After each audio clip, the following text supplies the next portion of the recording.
Welcome, everyone, to another awesome episode of the Average Ontario Anglers Fishing Podcast. This episode, I know we say this every time, but this is going to be an awesome episode because we're going to be talking about something that I personally am very passionate about. And I know Andrew, he has to learn, so he's gonna pay attention this episode. We actually have a really awesome guest. This episode is all about early season steelhead fishing, which is something I feel a lot of people do, but it's something I feel everyone is always eager to grasp for any little tips to give them some advice. So today we actually have on the podcast, we're really excited to have a special guest, Matt Martin. So how's it going, Matt? It's going great, guys. Living up here in central Ontario, completely snowed in every day. The ice is, treating me pretty nice, but I'm dreaming of those first few drifts on the river, the shoreline starting to break up, and those steelhead showing up as they should. Won't be Nothing long. beats that first chromer of the year. Tons of Yep, fun. for sure. So if this is your first time joining us for this Hmm. podcast, this is a relatable fishing podcast. Me and Andrew have been fishing together over 20 years. We're technically related, kind of. I married his cousin. But anyway, long story short, we've been fishing together a long time. We are multi-species anglers, but even over 20 years, we are always eager to learn new things. That's why this year, especially this season 3 of this podcast, we've been having a lot of guides and outfitters so that we can learn personally. And listeners, you get to learn too. But me and Andrew, we're just doing this for ourselves. Let's be serious. So, just as a heads up, this episode is actually brought to you by the CanCast Fishing Show, which is Canada's largest fishing show. We're going to talk a little bit more about that. And Matt's actually going to be at the show. So, we're going to talk about what he's going to be doing there. And we're actually going to have a little giveaway from CanCast this episode. But before we get into that, we actually have, as tradition states, an interesting fishing fact. And to handle that, we have Andrew. But before Andrew does that, I have one thing to say. Last week's episode, or last 2 week ago episode, we actually talked about cleaning fish and different techniques. Here's a disclaimer. I did add it into the podcast description just so everyone knows. We know you guys are intelligent and you won't try anything weird, but I'm going to read this just in case. Consuming raw fish poses potential health risk and is not, if it's not properly prepared. So to ensure the safety, it is recommended that raw fish be frozen at minus 18 degrees Celsius for several days to eliminate parasites and other harmful organisms. Please note, most residential freezers may not reach this temperature. Just as a heads up, if you were excited like Andrew about cooking ceviche fish, which is freshwater raw fish, there is a proper way to do it. So make sure you do that. Anyway, disclaimer over. Andrew, interesting fishing fact. Dazzle us.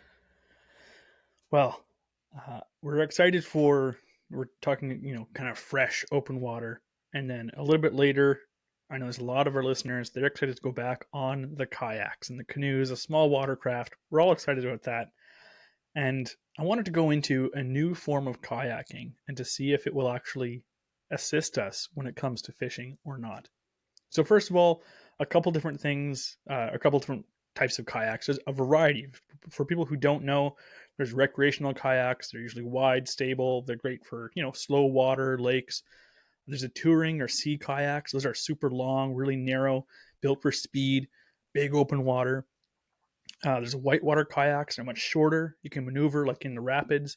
Sit on top kayaks. That might be what a lot of people started with, kind of just those pelican sit on top, pink ones you get at Canadian Tire and you have at her.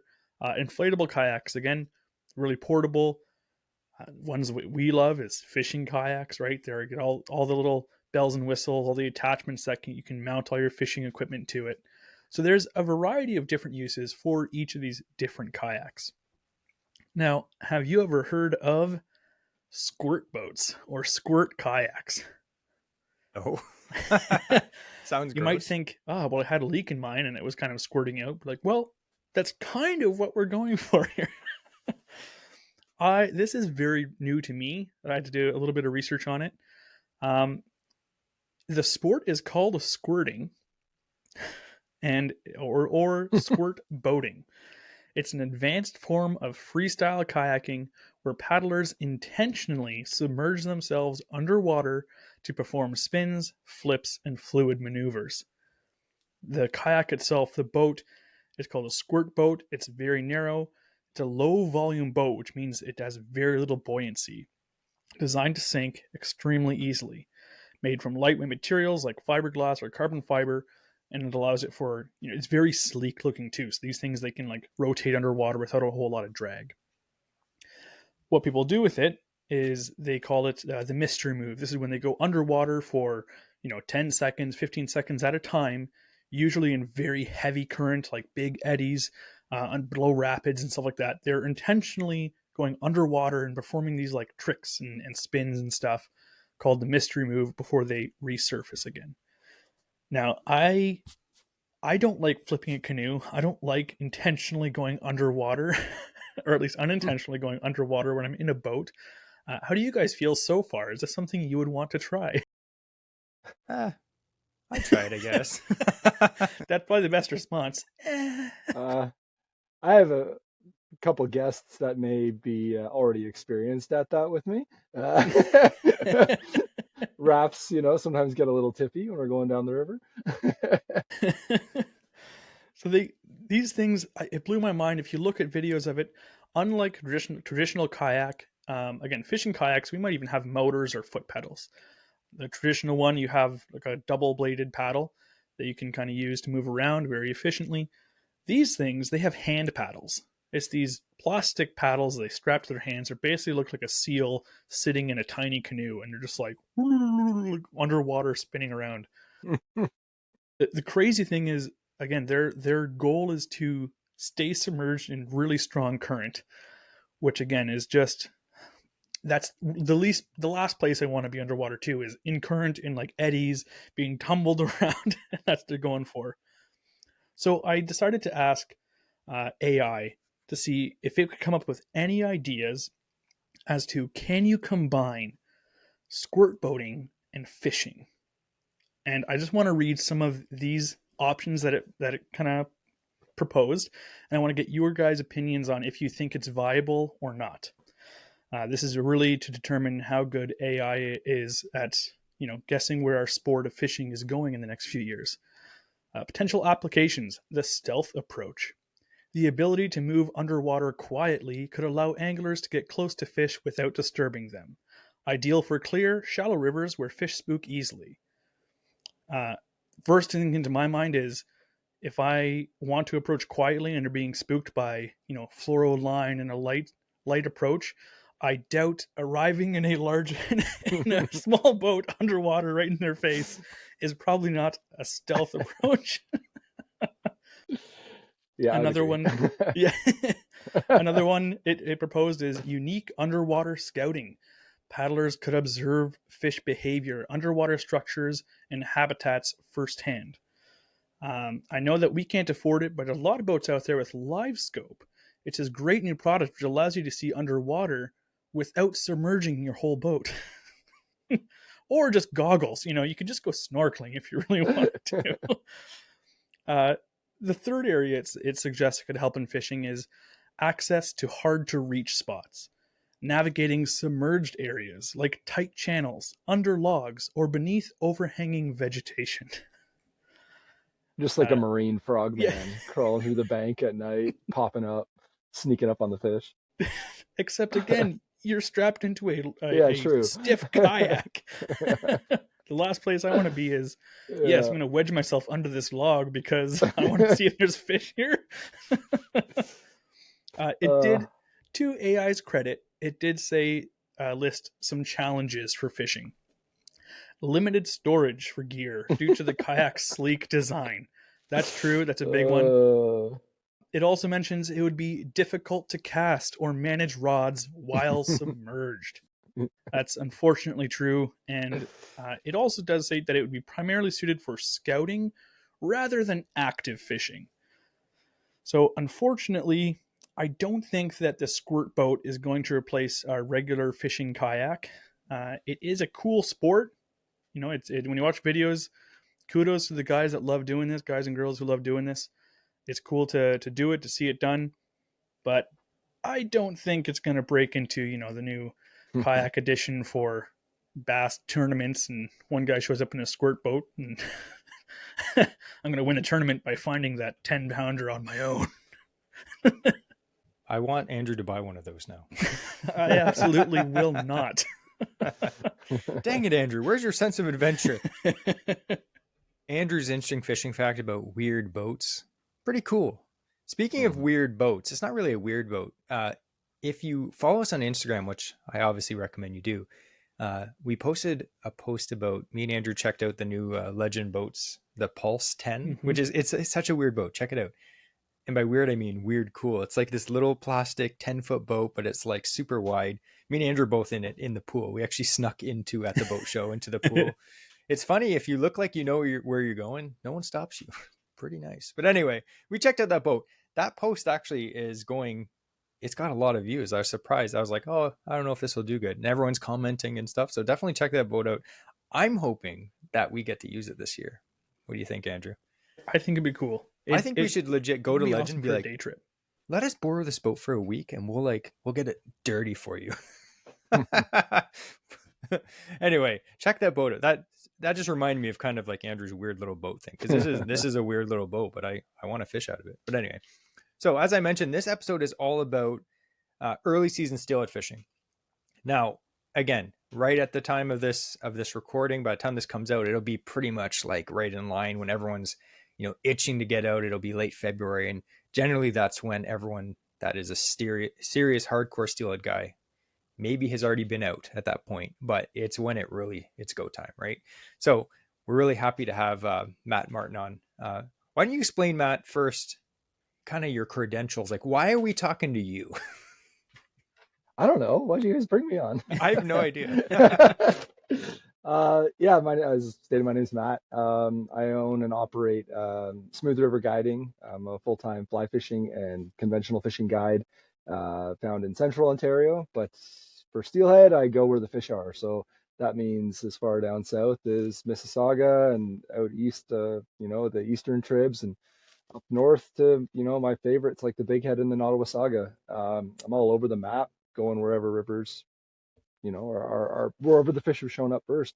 I guide for a multitude of species, but steelhead make up about 90 to 100 days of my year, starting in the fall, in early October, running all the way through till freeze up, and then again once it starts to thaw. So yeah, they're near and dear to my heart. Yeah. And again, we're always on Instagram, and that's how we initially saw Matt's stuff. And you should see, if you don't follow him on Instagram, definitely check it out. We'll put all the links below in the show notes, but check this guy's Instagram out. Insane fish. So not only, like, I was looking through your stuff, awesome steelhead fishing, but you also do a lot of other stuff. So you do fly fishing for carp, which is something that I personally have done. I know we were talking about that a few months ago. That is probably the hardest thing I've ever caught in my life, is a carp on a fly. And people are like, oh, carp are dumb. Try catching one on a fly in shallow water and get it right in front of them. If it's not close enough, they won't touch it. If it lands too close to them, they spook. It's so hard and frustrating. I think I spent like 3 weeks to finally get it down where I caught 2 or 3 of them. And now it was like so satisfying. Yeah. But that just goes to show you how good Matt is. They're a hard fish. They have a lot of similarities, in the amount of effort required, like muskie do on the fly, or swinging spay flies for steelhead. It's a one opportunity kind of day sometimes. Like the difference is with carp, you see dozens or maybe 100. So many, and you get so many refusals. But so many. When one goes nose down and tail up, and you just see it eat your fly. Oh, that hook set and immediate into the backing on your fly rod. It's tough to beat. There's a lot of big high fives and bear hugs when people land their first on the fly. So it's a blast. Yeah. We'll have to talk about that in another episode, because of course it goes so in depth with that. But it is a very interesting topic. I know carp are one of they're so abundant. We're not going to get. I could talk about carp forever, because like me and Andrew have been carp fishing for forever. But it's such an underrated species. But a bunch of other underrated species that you fish for is gar. Very cool. Tons. Yeah. And I want to say pike, because like pike to me are still an underrated species in Ontario. Like, I feel like not as many people fish for them as they should. Like me and Andrew always say that, like, we will go pike fishing, and on the lake there's no one out. I'm like, why is no one out? There's pike in here, right? So again, just a spoiler, we're actually having Matt on again in a few months. We're going to be talking Yeah, about pike, so we're not going to talk about pike now. But yeah, just so you know, Matt is a legit steelhead guide. Like, yeah. we've told you Appreciate it. stuff about, done steelhead fishing over the years. Like, I grew up steelhead fishing, just so you know. My dad started taking me trout fishing when I was like 5 years old. As soon as I could walk, started out stream trout fishing.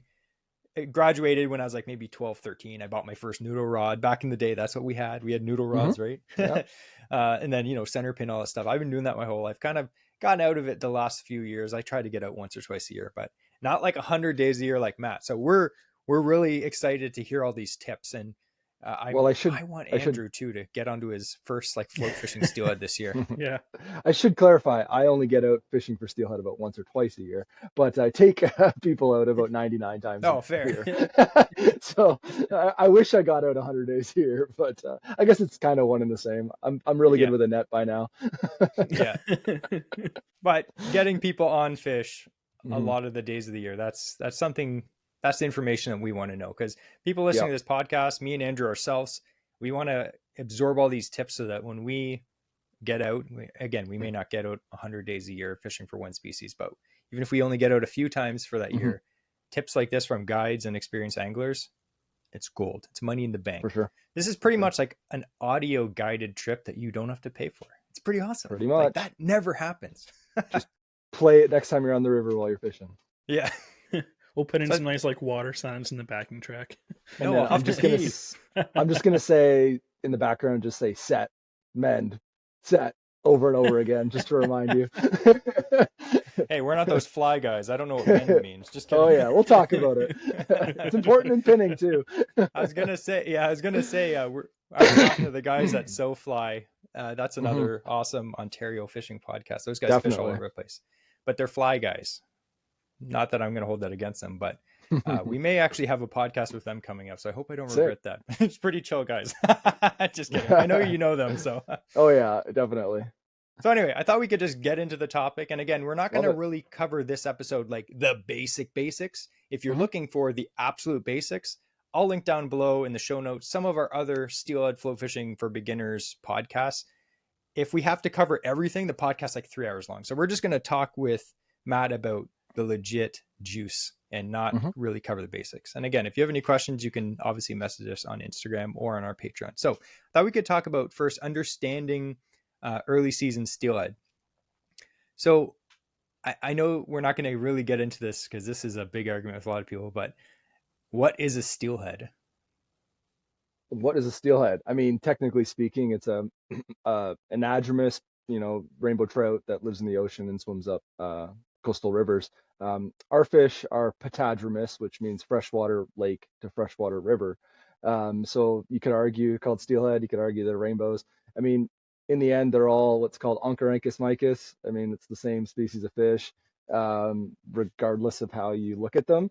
I've fished for them out west. I've hooked a couple swinging spay rods out west, and unfortunately have not landed a true steelhead yet.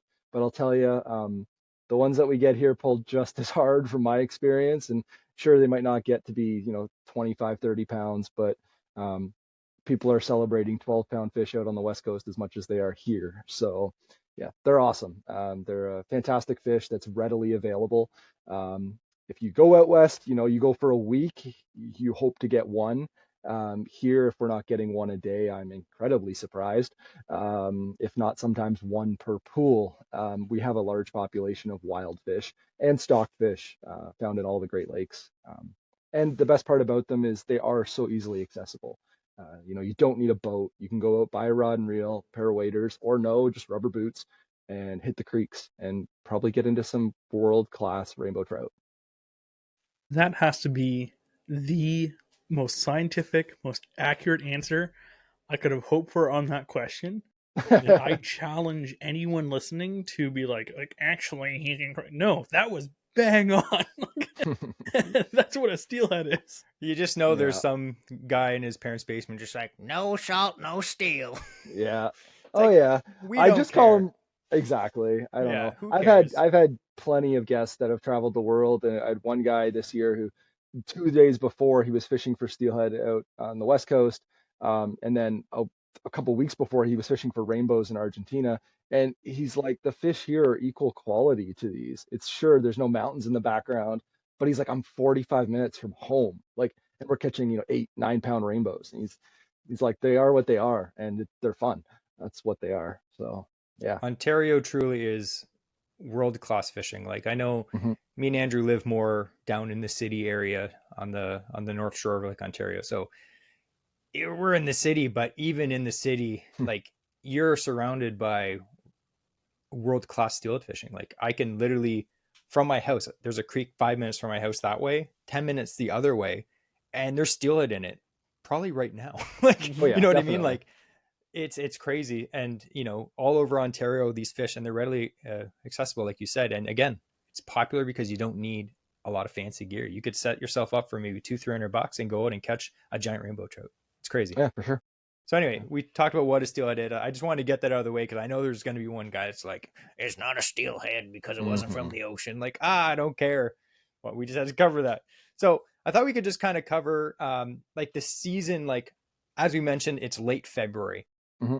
and I know it really depends where you're fishing. Like if you're fishing up north, or if you're fishing down here, or even the different side of the lake, it's different. But when it comes to steelhead fishing throughout the year, when do you start steelhead fishing at the start of the year, generally? I mean, sometimes I don't stop. The last couple of years, it just continued. We didn't have ice on the rivers. We were able to fish all winter. Um, Typically, though, it depends on, like you said, it depends on the river. Some of the river systems, like the eastern tributaries, let's use them as an example, on Lake Ontario, those rivers are really dependent on water levels. And the fish don't seem to overwinter the same way that, especially in the lower reaches where you're open all year, as they do on some of the northern rivers that have, an open all year season that might be, 100 kilometers long, and lots of deep pools and stuff. So those if you're going to fish out east and you're from Toronto, those rivers are going to really peak 2 to 3 days after that first real big rain that we get. The river blows out, the ice is gone, the river's dropping and clearing, and there might be 6 to 8 inches of visibility, and the fish show up. So that could be, late February, that could be early March, that could be late March. I mean, and like I said, some years it just doesn't stop. Um, but that's, you want to keep your eyes for sure on the weather. It's, average angler, we're looking at weather all the time, right? Whether it's wind or whatnot. But with rivers, especially for people that might be trying to dial it in a bit more, take note of water levels every time you go out. And with the water office app, or the river app, I think it's called, you can take screenshots of the river flow and then just put that on a calendar, like, put it in your calendar, and you can flip back to know, like, oh, this is what it was, and then take a photo of the river on that day. So at 3.2 cms at 7 meters in height or whatever, I'm just throwing numbers, that is this clarity, and you start to build a baseline, and you can repeat that success. You can know when not to go, which is just as good as learning when to go. The amount of days that Absolutely. I've thrown out by just driving, and like when I was learning, being like, oh, I'm going to drive to the river, I have a day off, and the river's up like 4 meters, and you're like, well, that was a waste. But no, I learned, right? I look at the charts, and I can tell now. Maybe only once a year now I get to a river with guests and be like, yeah, let's go for breakfasts and reschedule. There's happened once this year. So. That's And a the good charts were tip, though. offline. Yeah. That's a good Yeah. tip, though, because when you look at the flow charts, if you're not someone experienced at looking at those, you may not be able to understand exactly what that means. You're like, oh, this looks good. And you get to the river, you're like, it's blown. Like, Yeah. so that's One good. of If my you take pictures, you can, Yeah, you'll quickly be able to understand, be like, oh, that's good, or oh, that's bad. That's a great totally. tip. I've used things like, when I used to, work in the outdoor, like I used to work for the MNR. We would do lake surveys, and we'd use things called sucky discs, and they were like this black and white disc that they would submerge, and it would tell you your water clarity, so that you would drop it down, and when you stop seeing it, that's your roughly water clarity. So if it's 7 feet, it's 7 feet. But I'll just take something that's the same. It's my fly reel, and I stick it in the river, and that way you can actually have an idea of clarity, because 1 inch of clarity difference makes a huge difference in steelhead fishing. If it's like 6 inches to 8 inches, holy cow, those fish like turn on. But yeah, so that's kind of when we're looking at it. The first rains, the river starts dropping, river starts clearing, fish are going to move in. They're going to be in those lower sections. the next thing we're really looking at is water temperature to increase. So when the water temperature is hovering around 0 degrees, those fish are really lethargic. They might be stay like out at the mouth of the river, just sitting there waiting. But 1 or 2 degrees Celsius to fish is insane. So if that water comes up to 2 degrees Celsius, they're going to start ripping. Again, when I was in school, we were doing studies on brook trout, and if I remember right, it's going back about 15 years now, but 1 degree Fahrenheit to a brook trout felt like the equivalent of 10 degrees Fahrenheit to us. So there's noticeable change in their activity levels. It's something like that. Don't quote me exactly, but it's probably somewhat relatable to steelhead. So they smell that fresh water coming in, they feel that warm water coming down, uh, and they know they've got one thing on their mind. It's time to get up there and get, start fighting for reds and start building reds and start to spawn. But we're intercepting them on their way up. They don't usually typically spawn, the large majority until mid-spring, let's say, that just before opener, April 1st to, maybe May, first week of May. That's when most of the spawning happens, because even after opener, we still see some spawning fish. But and some do spawn in the winter, but those first, that's their plan. They're going up. We're intercepting them on the way, and that's the hardest part. They aren't feeding. They're just going up, and we're just trying to make them grab out of instinct. Um, so I don't know if we'll take it from there, but they're hard to catch, so don't give up. Yeah, no, I agree. So like again, I grew up steelhead fishing, and when I first started getting into it, when I was like maybe like 12, 13, when I started actually float fishing for them, it was extremely frustrating for me because I'd see guys out slamming fish, and they've been fishing for decades. They had it dialed. Time on the water. And for me, I was so frustrated because I'm like, why are these fish so hard to catch? But then, spending time, keep going out, learning from other people, talking to people, reading books. Like at the time, we didn't have like legit YouTube and stuff. So we were Totally. just reading those like fishing books, fishing magazines.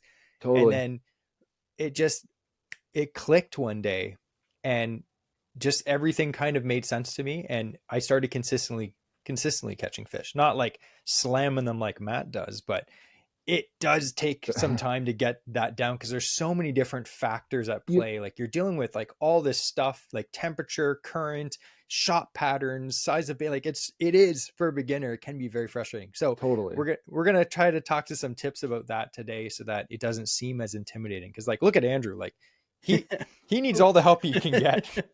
I was going to say too, like the biggest thing I find with steelhead fishing is why it's such a challenge, especially for someone new like myself trying to come into it, is unlike other avenues of fishing where it can be more of a general knowledge. You need to know, where they are.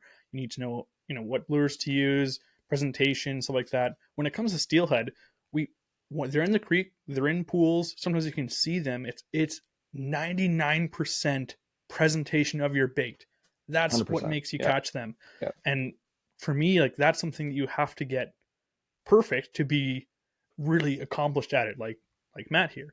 So that's for me, that seems like the most daunting thing is how to get that presentation perfect, because that's the only way you're going to start catching these fish. While I appreciate the pats on the back, there are plenty of days that we struggle to find fish too, right? The biggest thing though is I like to tell people that it's hard to gauge yourself when everybody's smashing fish on the river and you're smashing fish. That doesn't mean anything. That just means the fish are active, everything's good, conditions are great.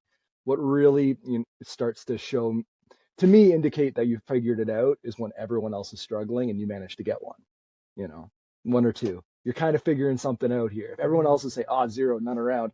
Oh, in your head, you're like, I got two. What was that all about? Like you mentioned, Andrew, it's really presentation. And there's so many different techniques you can use. But when it comes down to it, the actual, whether it's a fly, your bait, whatever you want to call it, there's only a few options that I really use. And it's not hard. You carry a small amount of tackle, but be able to flex between different types of fishing really easily with that same presentation will equal success. And it all depends on water type. Unlike a river or unlike a lake where you can go into a lake and, take if you're, let's say pike, for instance, and you're out there chucking, a spoon off of a deep weed bed, and catching fish, but then you want to go up into the shallows with that spoon, you got to really change your presentation because it's going to snag. Well, really in the river, there's three main locations they hold, and that's run, riffles, and pools, and that will change day to day, and 90% of the fish will be in one type of water on a specific day. And that's something that anybody that's been out enough times will say they're not everywhere. They're highly concentrated in the riffles or the runs or the pools. And then where are they within the pools? That's even something through whether it's fall or spring that changes as well as they approach the spawn. So yeah, I get a lot of people, as I'm sure you guys do, get messages that are just looking for, hey, where'd you catch that? What river? What? That's not the question you ask. That Yeah. doesn't matter. And I'm half, I could tell you the river and it doesn't make a difference. But when people, like, I like people that come up to me and like talk to me and actually ask me the right questions. That's like, oh, like what kind of water did you find that in? What color did you find that? Did you get that fish on? Versus like, what exact bait did you use? What pool was it in? That doesn't really matter at all, because there's fish spread out, but there's only active ones in 10% of the river or less. So yeah, that's why it's hard. You just can't go out and just huck a spoon and hope.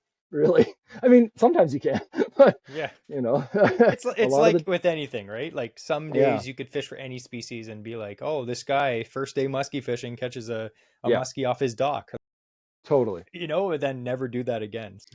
totally. Steelhead fishing, it is difficult. Let's be Hmm. serious. I know there's guys that are Hmm. like, oh, I'm the best at it. Good for you. But for Hmm. generally speaking, it's not the easiest form of fishing. No, There are definitely not. days That's not again why we when they'll do it. slam anything, right? Hmm. Yeah, if it was easy, it Yeah, wouldn't be fun, right? exactly. Well, Yeah. maybe it would And sometimes, like, but and not only are they hard to hook, like once you get one, they're so unpredictable in their fighting style once the water warms up a little bit that's why when you talk to a steelheader, they always say, "Oh, I'm 3 for 5 today." yeah, They yeah, always have to say how many they lost. yeah, I've had days, absolutely. honestly, where we've in the fall, early season of October, where we've had like 0 for 12 days. Like you just can't hold on to them. Like you touch them and they're going back to the lake. Hmm. Nothing you can do, and that's the best. Like it's so much fun. Gets me excited just thinking about it. Um, And I'll have a day like that. My wife will be like, "But wasn't it fun just to hook it?" I'm like, "No." I want one picture. Yeah, yeah. So anyway, But springtime, it can be a challenge because it is all about conditions. And the only way to really know your conditions is just to go out a bunch. So fish when you can. Don't look for the perfect day to go fishing. Just go fishing. You have 2 hours after work and don't have responsibilities, go check it out. The days are starting to get longer once we get into March. We're gonna have sunset at like 6:30, 7 o'clock. You'll be able to get out there and fish for an hour after work soon, right? Which is amazing.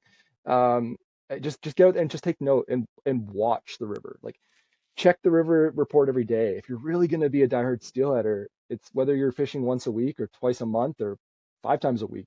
You're checking the water a lot just to have an idea of what's going on because you don't want to just check the night before and hope and pray that there's fish in the river you're in. If it hasn't had rain all year, like this past season, most of our rivers in Ontario didn't get steelhead until very late in the season when we had some rain and some snow melt. So you want to be, if you really want to take this to the next step, use the resources that are available, and that's the river app, which is using the information from the water office, the government website for flows, um, and then yeah, pack some really simple gear. So in the spring, the fish, like I said, when the water's cold, they're very sluggish.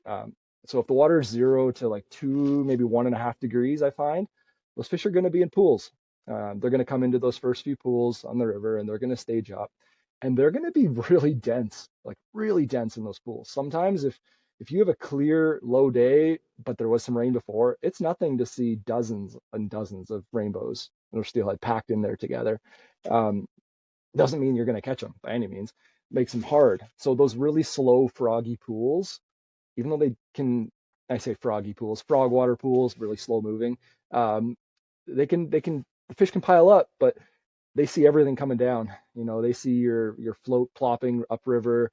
They see your maybe not your tippet so much, but your shot line, and you'll actually see them like skirt out of the way of your float and then come back uh, in to join up with their friends again. So it's not easy, um, but knowing that they're around means they're catchable. So carry a thermometer with you as well, whether it's there's plenty of fly companies sell analog thermometers. You can take and digital thermometer from a kitchen supply store. You just start to document water temps and what you see happening. And fly anglers are doing this inherently from trout fishing just because we're so concerned about upper water temperature limits for survival of fish post release.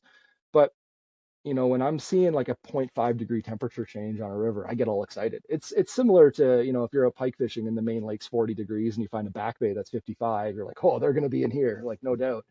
But the difference is like 1 degree can make all the difference. As a river is typically laminar in temperature. It doesn't change from top to bottom because the water's constantly tumbling. It's the same temperature. But you will see periods throughout the day, once that sun gets on the water, warms it up a little bit, and then the fish start. Two things in the spring. You get out there early March, you're going to start seeing them pushing.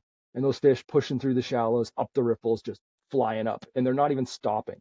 Those fish, I mean, they're not feeding. I mean, you might catch them, but they're not feeding. So don't fall into the temptation that I see too many anglers fall into, and that's sitting in 6 inches of water trying to catch these fish as they rip by your feet.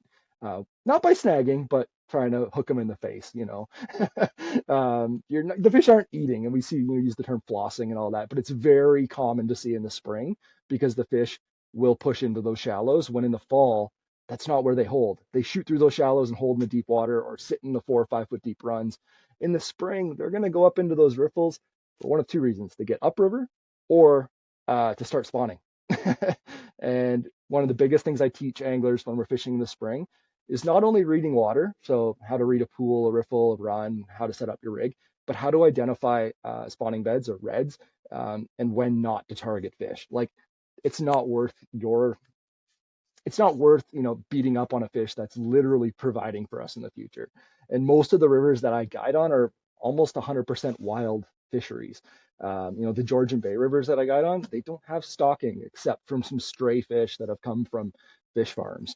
They're not like the no offense to the Lake Ontario fish, but lots of New York fish come up to the northern side of Lake Ontario. Um, but still, you don't want to be taken away from your future success. So leave those fish alone. It's tough because you're going to see people doing it, but it's also in your best interest to call the right people and don't try to take it into your own hands either.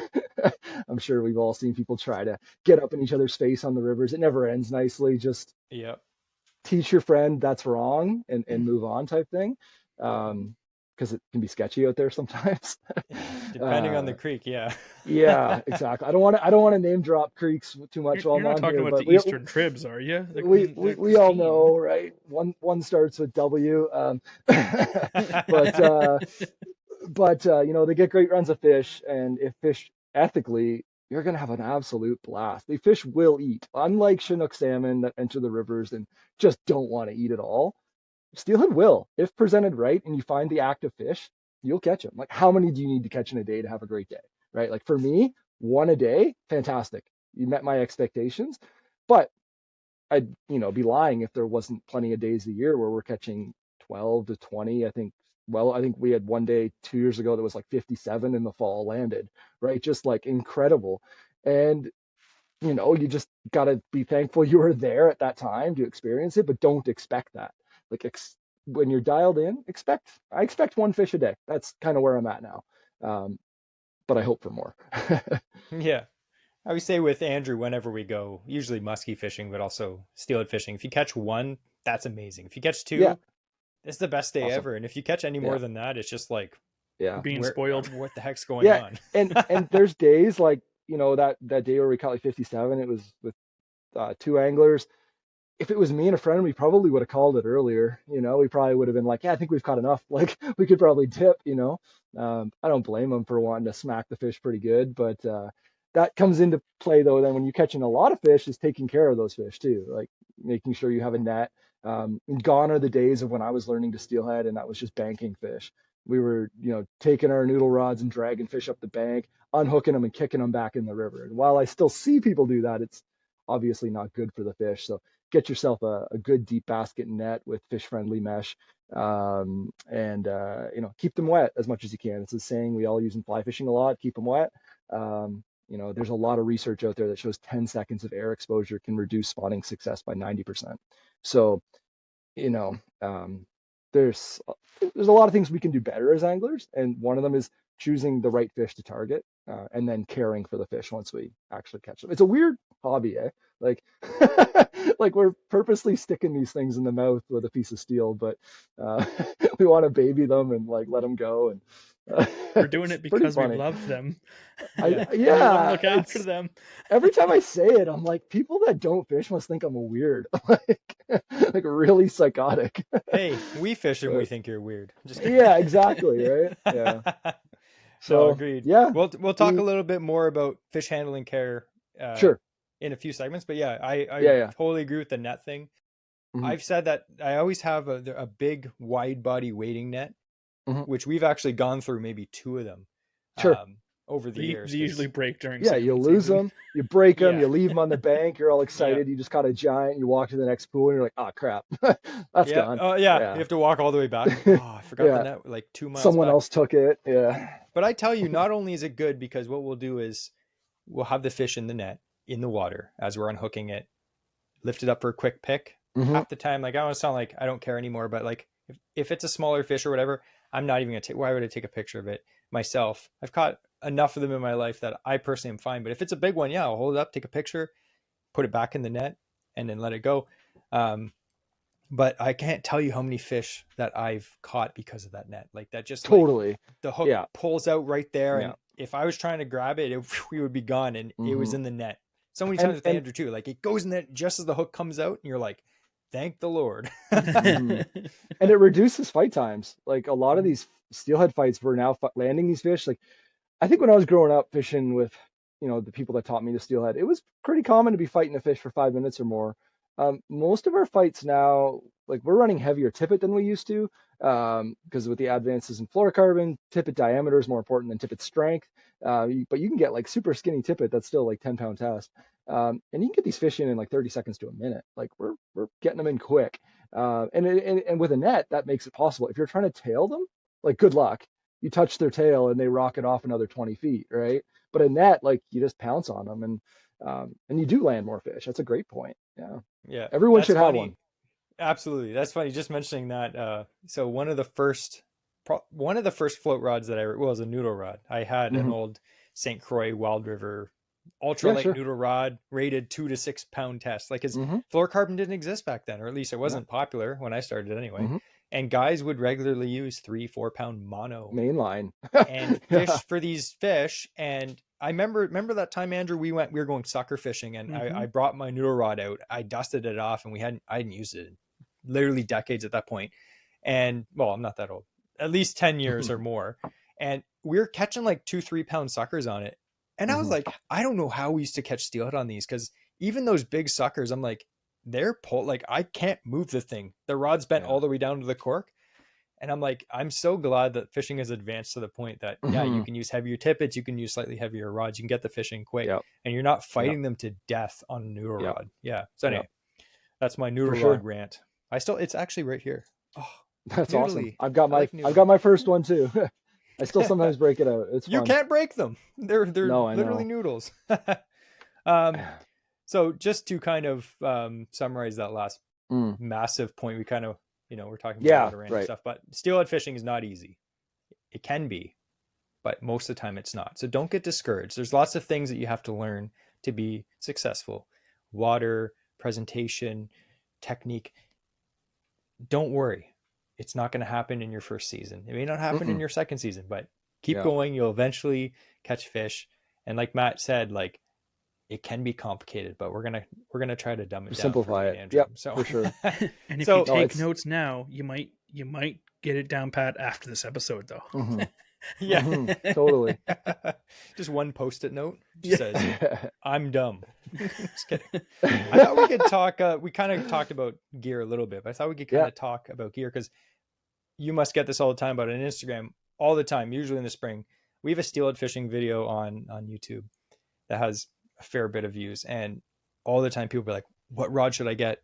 What reel should I get for whatever river?" And Hmm. in all transparency, most of the time we fish East Tribs ourselves, which are Yep. small, Yep. 15 to 20 foot wide creeks. So it's totally different than Totally. fishing the Niagara or, the Nottawasaga, like big rivers. So I always tell people like, well, I don't know where you're fishing. So why don't we you fish all of those places? Mm-hmm. Yep. So why don't we kind of talk about that? So when it comes to rods, and I know you fly fish a lot, Yeah. but this is not as much a That's fly fine. fishing podcast. So we'll kind Yeah. of Yeah. stay No. with No. the float fishing Sure. Yeah. Deal. realm. So if you're float fishing, again, you can bottom bounce, you can chuck spinners and spoons, you can do stuff, but the most common technique is float fishing. So that's what we're going to Mm-hmm. cover. Again, we have other For sure. podcasts about other stuff down in the links below. Check those out. But for float fishing, what are you kind of looking for rods in, say, small, medium, and large rivers? Yep. About 1/3 of my trips though every year are center pin or float fishing. So I do a fair bit of it. Um, but to be fair, like everything I do, even on the fly, not everything, a lot of what I do on the fly is trying to imitate the effectiveness of a center pin with less effective gear. Like to be completely honest, like when you do dive into the world of, a long center pin setup with a beautiful reel, I mean, not doesn't have to be that expensive, but a reel on a free spinning bearing. Your presentation just instantly skyrockets It's the from best. using a It's the best. fly reel or a spinning reel, right?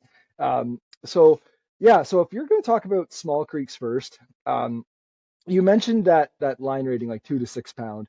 I think your best bet for the smaller creeks is probably a 4 to 8 pound rod that's like 11 to 12 foot in length. It doesn't need to be 13, 14 feet or longer for float fishing. That is, like we mentioned, probably the most effective technique. So you get yourself that 11, like I use a lot, my guide rods a lot of time are the 11.6 IM6 Steelheaders by Raven. They're a really stiff rod in the butt, so you can actually horse the fish if you're using like 8 or even 10 pound tippet. Like people think that might be extremely strong, but it's the fish don't actually seem to care. Like you mentioned the 2 pound test. Like when I grew up, that's what it was. Everyone was fishing 2, 3 pound, and we were losing like 50+% of our fish. But now I fish 8 pound a lot, and 70 to 80% of the fish hit the net. So that's a great thing, great problem to have, right? So and then whether it's a spinning reel or a center pin, it doesn't really matter too much in the smaller creeks. You can get effective drifts with both. You will get a more effective drift with a center pin than you will a spinning reel, but it's totally doable. And you're probably going to fish main line in that 10 to 12 pound test range, and your tippet, like I said, 6 to 10 pounds, somewhere in there. Most commonly 6 to 8 pound would be your tippet. Um, the one question I get all the time is floats, like what kind of float do you use? And that's all going to depend on water levels as well. Um, Eastern tribs, you really can't go wrong with having a selection of like 3 to 5 or 6 gram floats. Those are pretty standard. They cover everything. Um, Really important is float shape, depending on the type of water that you're in. Um, so if you look at, I'll use Raven again as an example, not sponsored by them or anything, but I think they have a really simple solution to like identifying floats, and they call them like, I think it's like the FD, which is the fast and deep, and the SD, which is the slow and deep, and it has all these like different names, and the floats all vary in size. So those faster flows that are often relatable on the Eastern tribs, like I think about it compared to like the Naughty, for instance, I spent a lot of time on. It's a very slow moving river, slow, deep pools. The Eastern tribs are quite shallow and often moving pretty good where you're fishing. They're not incredibly slow. So you do want a float that's pretty skinny. There's lots of options there for that. One that comes to mind too would be the Drennan loafers. They're a float that's really skinny, and they cut through that surface current, and they're not getting dragged downstream on the surface current. Because one thing a lot of people don't understand is the surface current is not the same speed as the bottom current where the fish are holding. And if you have like one of my favorite floats for deep and slow water is an acorn float. It holds a lot of weight on a small footprint, but it's so wide that it catches the current and really wants to rip faster than your presentation below it. So having two different floats, a skinny float and a wider float, you call it a skinny and a fat float, whatever, of the same grain weight. So grain weights are important. They'll both say 3 grams, but they'll look completely different. And that's just telling you how much weight it can hold. So, you really want to weight your floats properly. Typically, there's like a dark section and a light section on your float.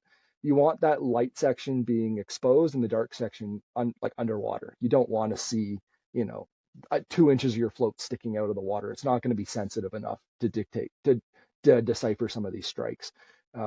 So start throwing some split shot on. Always do a test float. Just chuck it out there with no hook on it, just to make sure you're not going to snag up. But you don't want to snag up when you're just trialing your split shot, and then add more as necessary.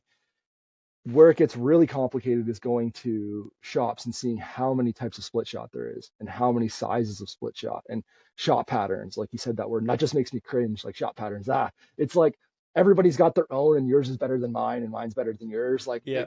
it's just so annoying. So from the words of a guy who does this a lot, is I carry very limited size split shot. I carry AB split shot and I carry BB split shot. And if I'm fishing really clear water, I might carry some like ones or twos. Like those are just, same shot size as they would use in a shotgun. Like it's BB, AB. It's relatable. Basically, though, I'm not worried too much about my shot being spread out over like 2 feet. Like most of the time, the fish are on the bottom, and I want my bait to get to the bottom, roughly in that bottom 6 inches, probably as quick as possible. So I do a lot of bulk shotting, or almost bulk shotting. I might have like a 10-inch shot pattern where I'll use 3 AB split shot, and then I'll taper maybe an additional 4 or 5 BB split shot over 10 inches. And that's just enough to create a bit of a curve in your line so that the fish see your actual presentation, whether it's your worm fly or your worm or your bead, first, so they don't see your float coming down. Because like we mentioned, sometimes they see that float and you just see them, it's like parting the water. They just go around it and come right back together. They don't like floats. So that's going to be your best bet. So in that, after your float split shot becomes tippet. So tippet is a term we use for your leader. It's the last piece of material used to connect you to the fish and the hook. You put a micro swivel in between there, usually. So you have your main line is stronger than your shot line. Usually I run like a 12-inch piece of shot line, because I should mention I like fluorescent fishing line. Like my main line should be fluorescent, so I can identify myself or my guests when they're getting drag on their line, when they should do what's called mending. And then my shot line is clear, so I typically use like 12-pound test main line, 10-pound test shot line, which is fluorocarbon, and that's where I put my split shot, and then another micro swivel to my 6 or 8-pound test fluorocarbon to my single bead or my raven worm or whatever it is. And that's the basic setup. You just tweak it according to the depth and the size of fish and water you're fishing. I think a lot of people, just in my experience anyway, overcomplicate it. Because like I've worked at a few tackle shops, and like guys would come in and be like, "Oh, what kind of shot pattern should I use?" And I'm like again, fishing Get East down to trips, them. it's like Yeah. I'm fishing a pool that, or like maybe a corner that I have 5 feet or 6 feet of fishable spot where that fish is. I need my bait to get down fast and get in there quick, Yeah, because exactly. that drift is only 5 feet of fishable Yep. water. Like 100%. I kind of do the same thing. It's bulk shotting just to get my weight or my bait down in the current. If you're worried about like the fish spooking from your shot, you can actually incorporate like weighted baits to get your rig down to the fish too. So like we talked about this rig that I have where I have 10 inches of shot line, and I might run 2 to 4 feet of tippet. I mean, I can fish as shallow as a foot and a half of water with that rig, like 10 inches, and I'm still 6 inches off the bottom roughly. But I can also lengthen it. So I run my float up and I don't have to change my shot pattern to get deep. The difference is when you're in that shallow water, that shot is so much more apparent, like the fish can see it. So if you're in a really slow, let's say the East Tribs, where it is so clear and those pools are so short, you might only get a 15-foot drift. I'll utilize a lot of glass beads or weighted flies to get my rig actually down to the fish. The weight is just there to cock the float and get it sensitive enough, make it sensitive enough to detect a strike. A lot of the time, the actual weight on the presentation is the presentation itself. So there's a lot of bead companies out there now. Most of them make some sort of glass bead, and that will get you down real quick. It's surprising how much like an 8 millimeter chunk of glass can get you down. Or using like a stonefly jig with like a tungsten bead on the head, like get that thing down, and they're not seeing your weight then. So yeah, I 100% agree. I actually have, these are all glass beads. Nice. Yeah. And I'll tell you though, honestly, I don't know if it's just a confidence thing. I prefer acrylic beads if I can get away with it, because I feel like they act a little more natural in the water. Maybe that's just me overthinking it, but sure. glass beads and again, like a spot where you have to get down fast, Mhm. those fish, they're hunkered down. Mhm. If something's shooting by their head, they're not going to be able to be like, Yeah, hey, wait a second, is that not drifting 100% natural? It's like they're not that intelligent. Like to get a totally. glass bead down fast, it's a reaction. Yeah, Like, oh, there's food, yeah, grab it. So yeah. that's a good tip though. Like you said, glass beads or a weighted nymph or something like that Yep, to can get help down. you make it down farther. Because I think that's one of steelheaders' biggest mistakes when they first get into it is not getting their bait or their presentation in the depth of 100%. water that the fish are at. Sometimes There's I'll two watch people things. fish and you see their Yep. fly is dragging behind their float Mhm. because they're not trotting at all or anything, and their bait's like a foot under the surface. I'm like, Yep. what's going on? Yep. You're not You getting must see deep a enough, lot and of you're weird not stuff. 100%. And you mentioned it. The most common things are not getting deep enough and not getting drag-free drift if you're trying to achieve a dead drift. And those are the two most common things I see that result in limited catches. I'm not going to say no catches because there's some weird things that happen. But Steelhead yeah, are odd. They will take bobbers. I've had them hit your float. But yeah, those are definitely the two main things you need to be concerned about. Is if you don't think you're getting deep enough, just throw another split shot on. Like the biggest thing you'll see me doing with my guests, and I get a comment, they're like, "Oh, you change my rig a lot." I'm like, "Yeah, like I fish this river daily, but it changes daily too, right? Like the flows come up 2 inches, they drop 2 inches. I'm trying to find bottom. So, by using the right amount of split shot and then adjusting your float depth and tweaking it while we're fishing if we're not getting results. Um, a good tip, mentioning depth is find bottom first. Hit bottom, snag up, or just watch your float ticking as it's going. Shorten it up a foot. That's going to keep you about 6 inches off the bottom by the time you have like the actual bell curve in your rig drifting downstream. So find bottom, shorten up, and if you're not hitting bottom, add depth or add weight. mm-hmm. I just That's a wanted to Catch great more tip. say fish. for anyone who might be listening, again, in my shoes, you may be used to just fishing under a bobber and putting on like a 16th ounce, like, crimp on Sure. split shot with the wings in the back so you can undo, and you're put on a Hmm. dew worm, and there you're going for sunfish or Yeah, bass off the dock. exactly. And that's part of the thing why steelhead fishing for me has been so daunting, because it's like, oh, there's an order and an amount of different shots you have to put on, and a length of float, and for every pool you go to, you're probably going to have to adjust it. But that's the Yep. benefit of like, unless you learn, you'll never know. And so again, you're explaining it really well, and I appreciate that, because if you aren't experienced, go fishing with someone who is, like Matt, or Right. Yeah. with a buddy who's done Find it, a because at friend. least just Yeah. seeing Yeah. it in person, you get to know, okay, Mm. now I understand it, I grasp it. Yeah. It isn't complicated, it's just different. Right. And Yeah. and you mentioned like changing it often. The thing is, the basic rig, I don't really adjust once it's set up. It's sliding that bobber up and down. Like it's as simple as that. Like sliding it up 6 inches to a foot if you're not hitting bottom. I mean, put it in perspective, like when I'm guiding nymphing clients on single hand fly rods, I'm crimping on two AB split shot. That's it. Like two split shot. They're not big. And we're fishing pools as deep as 10 feet, right? Like with the right technique, you can get down with minimal weight very quickly.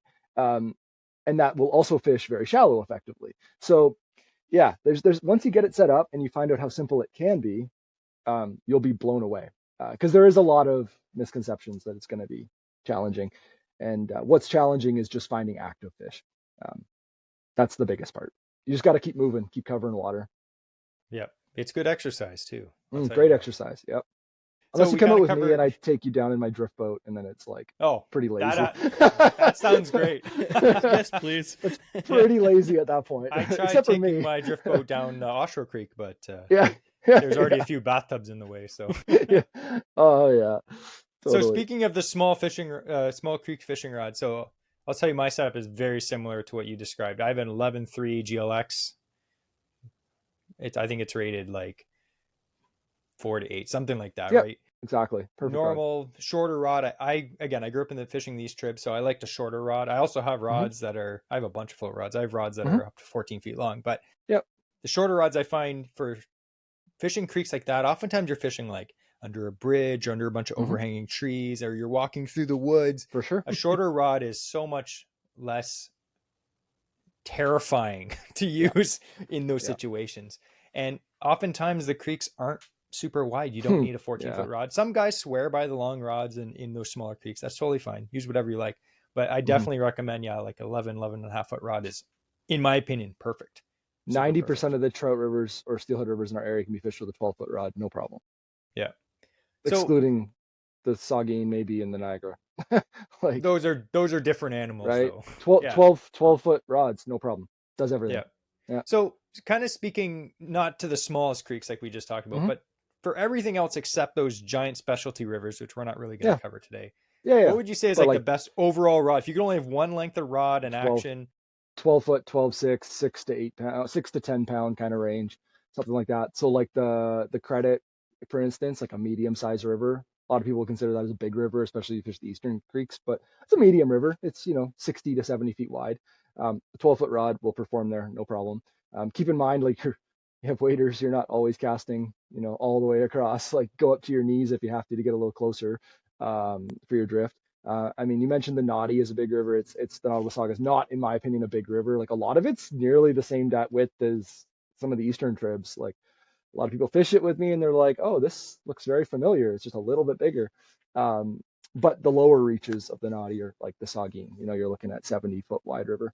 But even still, 12-foot rod, no problem. If I had to buy one rod, and like all my guide rods are 11.6, like I have no issues with that. I don't have 13-foot, but we're also fishing out of a raft, like a boat. So I'm parking you up, 10 foot off the bank most of the time, keeping your boots dry. this sounds pretty Um, nice. it's Man, pretty we're gonna have fun. to Not do gonna this. lie. Not gonna lie. It's a blast. Sounds Yeah, like I might have a chance definitely. at catching my first steelhead on a float soon. Yes, yes. Let's make that happen. But yeah, if I had to pick one, it's gonna be something around 12 foot. So 11.6 to 12.6. 6 to 10 pound kind of thing. I like the heavier rods because, like we mentioned, you get them in fast water, a hot fish wants to go sideways, and if you have a 2 to 4 pound rod, you're not going to stop them. I watch people on rivers, like the big head that are so fast and shallow, and in the fall, and those fish are like little F1 cars when you touch them. They're going downstream, friggin' half a K to land a fish, and I mean that can't. I mean, first off, you give up your pool, someone else is taking it from you. But two, that can't be great for the fish, having a 10-minute fight, like, and it's still got to run up to overwinter. So using a heavier rod with heavier pound testing, there's going to be a lot of people that think, oh man, 8 pound is way too heavy for steelhead. And hey, that's you, that's your opinion. But for me, like this year, this fall, caught, I can't remember the exact numbers, I think it's like 575 steelhead or something were caught this fall. And 8 pound test was over and above the best. Didn't seem to make a difference, right? So you can stop those fish, especially like the hot 4 and 5 pounders, which are often kind of your average fish. You can take your reel and just palm it for a second, and turn them around instead of letting them go into the log jam. Yeah. Yeah, And that's the thing. A lot of the creeks, like where I fish anyway, lots of log yeah, jams and yeah. trees and Same, branches in the same. water. And it's like, Yeah. okay, you got 4 pound tests and you're not So yeah, you're not getting it out. You're not like Andrew and his magical getting fish out of snags curse that he yeah. has. But I'll tell you though, like I pretty much run 6 pound Drennan, which Yep. is 8 pound thick. That's eight Let's be pound. serious. Yeah, it's 8 pound And generally speaking, or I more. there's probably literally probably Hmm. closer to like 9. Yeah, But exactly. So thick. I probably 5 or 6 Drennan is what I Yep. normally use, and I Yep. rarely drop lower than that unless it's gin clear and I can't get a bite. I might drop down to 3 pound Drennan, which is probably like 5.5 pound test Yep. at the If at the if lowest, but very rarely for me. if people want to look at a good way to save some money, because a lot of time float fishing tippet can be quite expensive, just go get conventional fluorocarbon. I use like Shimano Mastiff fluorocarbon for Yeah, fly guys. They're like, that's Shimano, that's not fly fishing. I'm like, it's 8 pound test, it's fine, and it's way cheaper. It's like $40 for like 200 yards. yeah. So Just buy the uh, bulk buy spools, the big and spool. yeah, Yeah, you it can costs us a reload little your bit more. Drennan spools if you want, or Yeah, just carry them with you like I do.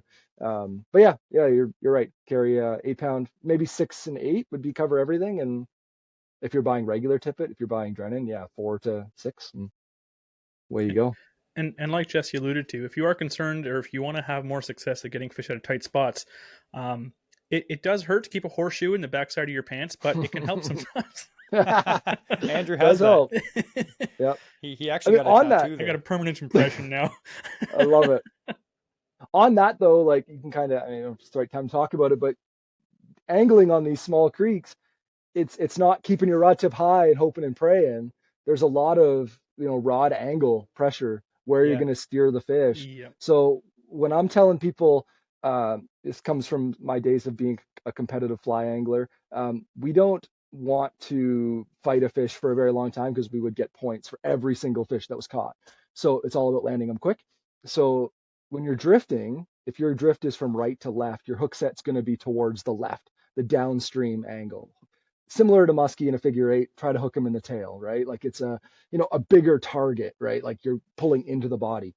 But the minute you hook up and you feel that whomp, whomp, whomp, big head shake, first thing you're going to do is drop that rod low and to the right, like upstream. Keep that head pointed upstream.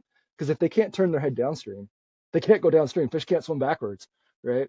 So if you can keep that head upstream and low, and I'm not talking like, if the hands of the clock are 12 o'clock straight up and like off to two, I'm talking like 4 or 5, like rod tips in the water a lot of the time, trying to keep that pressure. And if you can pull them, use that rod angle to pull them towards you in the current, not trying to lift them off the bottom, because a 10-pound steelhead with its pectoral fins stuck out 8 inches each side of its body is like two giant crankbait lips just diving, right? Like it's not going to want to come up.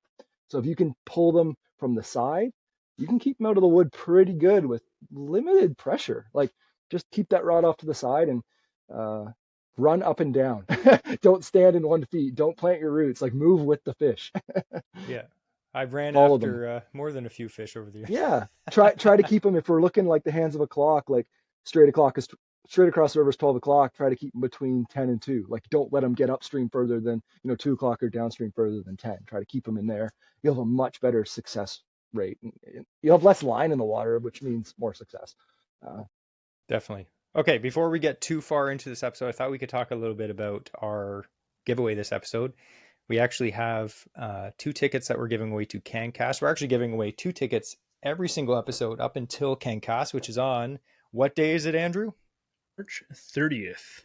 Yes. And like I mentioned before, CanCast is actually Canada's biggest fishing show. And this year is going to be bigger than ever. I was actually just talking to Cal the other day, and he was like, dude, I don't know if he said dude. That doesn't sound like something Cal would say. But he was like, man, CanCast this year is going to be bigger than ever. And I was like, wait a second. He said that last year. He says that every year because every year he makes it bigger and bigger. It's insane. Some of the stuff, again, we know people, but we've heard some pretty cool stuff that's going to happen this year, but we can't say it or else we'll get sued. But just kidding. But there's a lot of insane stuff that's going to be there. I thought that we could just talk to Matt for a second because Matt is actually going to be at CanCast. And why don't you tell us briefly about what you're going to be doing there so that when we go harass you there, we can know where to find you. Perfect. Yeah, I'm gonna be. I'll be there with my good friends from the fly shop in Toronto, Drift Outfitters. They're gonna be having a 30-foot booth there, so they got a big setup, which is nice.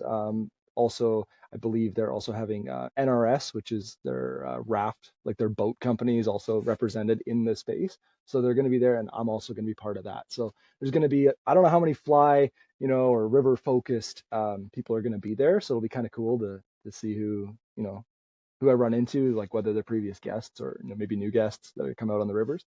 But it'll be awesome. I'm going to be there with a bunch of focused on warm water stuff. So I'm going to have like a bunch of musky flies out. I'm going to be talking bass, musky, pike on the fly. It's not the crowd where we're talking about 6-inch brook trout. Like that's not what we're doing there. People are there to fish flipping jigs and chatterbaits and stuff. So we're going to show the fly equivalent, which is kind of cool. But yeah, I'll be at the drift booth. You'll see me there. Can't wait. That's It'll be awesome. a ton of fun. I'll be there 2 days before that. I'm getting back from a trip to the Bahamas from bone fishing, so like I might be extra tan. So your arm's gonna hurt a lot. I hope so. Come talk to me about the permit that I lost and maybe the tarpon or 2 that I broke off. But hopefully I have a few bonefish stories to share with you. Awesome. That's actually is the guy. What's the owner of Drift Outfitters name? Rob? Rob Sesta, yeah. Okay. I bought a fly rod. Like I actually do fly fish a bit. I bought a fly rod at Drift Outfitters. They have an amazing selection, super knowledgeable staff. I never met them. I ordered it online, but I never went into the store. I hate driving to Toronto. What can I say? Yeah, I hear you. But I'm excited to actually see what they have. The great thing about CanCast is at CanCast, there's something for everyone. So like you want to look at some fly fishing stuff, there's stuff there. There's bass fishing stuff, musky fishing stuff. There's a massive tackle swap. There, like me and Andrew were there last year for how long? 10 hours? Yeah, we were there. Did you early see everything? And we were there till it closed. We were there before it Yeah. opened because we Yeah. got in before it opened because, we're cute.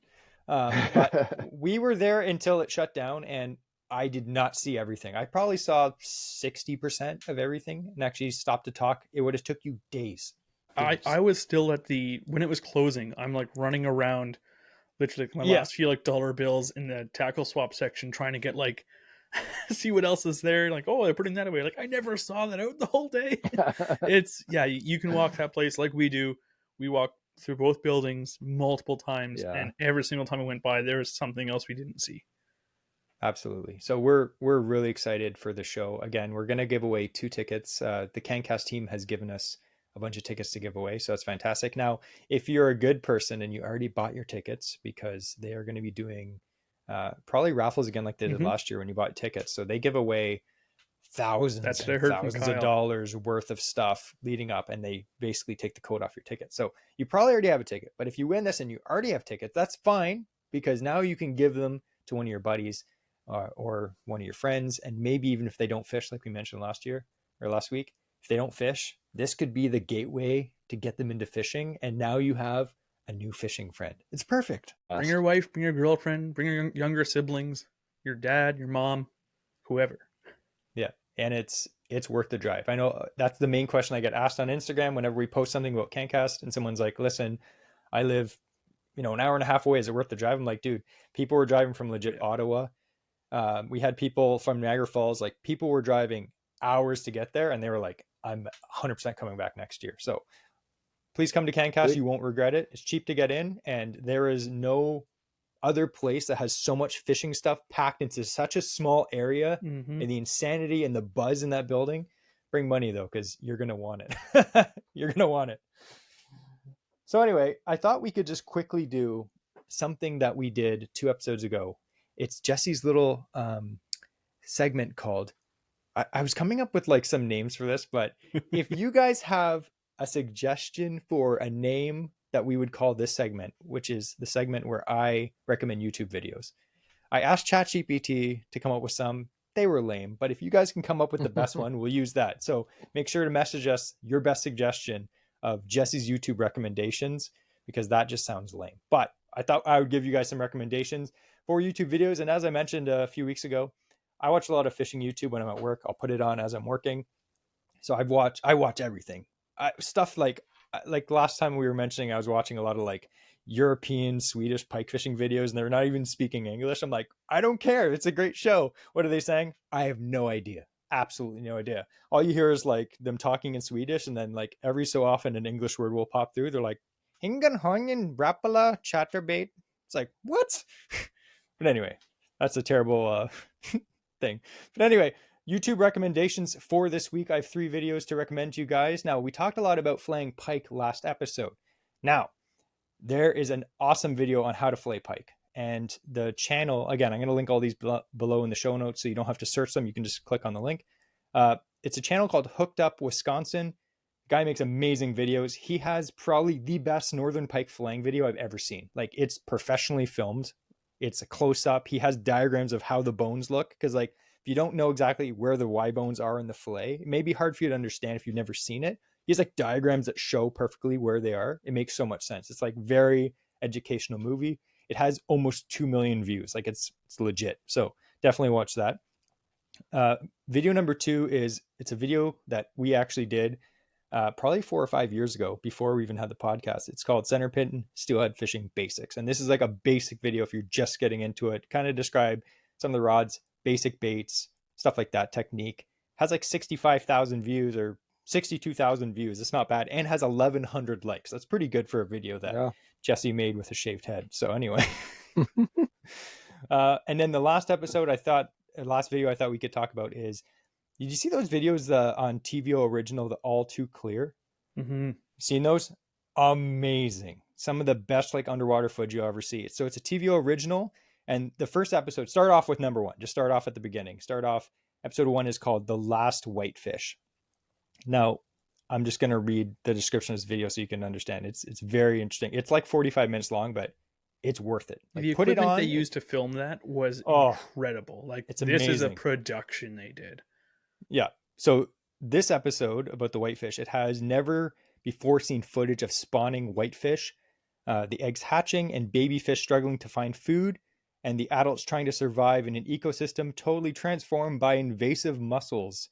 This episode shows scientists who are studying how mussels have completely changed the way the Great Lakes work, reordered the food web, and made the lakes about 3 times clearer than they were before. So that is, I'd say, a must watch. That one in particular. The flaying episode, it's okay. The Steelhead episode, meh.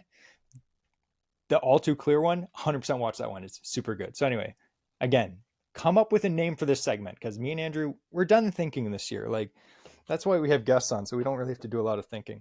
I do have one suggestion for you though, Jesse, for that segment. Okay. Yep. Is recommendations on the tube from the average Ontario angler boob. That sounds a bit kinky, Andrew. I don't think we can use that one. So anyway, this episode is going on a bit long. Absolutely love that. These episodes are going to be a bit longer because we're only every other week now. So that's great. And if it's a bit long, just stop it halfway, and then the next day or the next week, listen to the other half. So I thought briefly we could talk about conservation and responsible fishing. Matt touched a bit about that already, but I thought we could just go over it quick. And then after that, we're going to do our Q&A, and we're going to cover a bunch of different topics. So conservation and responsible fishing. So we did mention a little bit about nets, and Matt was kind of talking about, using slightly heavier leaders so you can get the fish in, not fight them to death. I'm going to ask you this question. Steelhead regulations in Ontario. So have they changed? I know they've changed recently. It wasn't super recently for us, but there was a change about the keeping limits of steelhead. It went down to 2 in our area, down from 5. I guess that was like maybe 10 years ago. Or more. Yeah, crazy. Yeah. Quite a while. Jesse's older than he remembers. Oh. Yeah. But I thought we could talk about, you probably do a lot of mostly catch and release, I would assume, Matt. Yeah, we kept zero last year. Yeah. On the other side of that, if someone does want to keep a steelhead, I keep the odd one, maybe like 1 every 2 years. Mm-hmm. What's your recommendation for what fish someone should keep and what Cool. size? Yeah. So I want to start that with, like, I'm not a catch and release preacher when it comes to Great Lakes rainbows. They're not endangered like the West Coast steelhead. So if you want to harvest one, by all means, fill your boots, or fill your limit, I guess, year 2.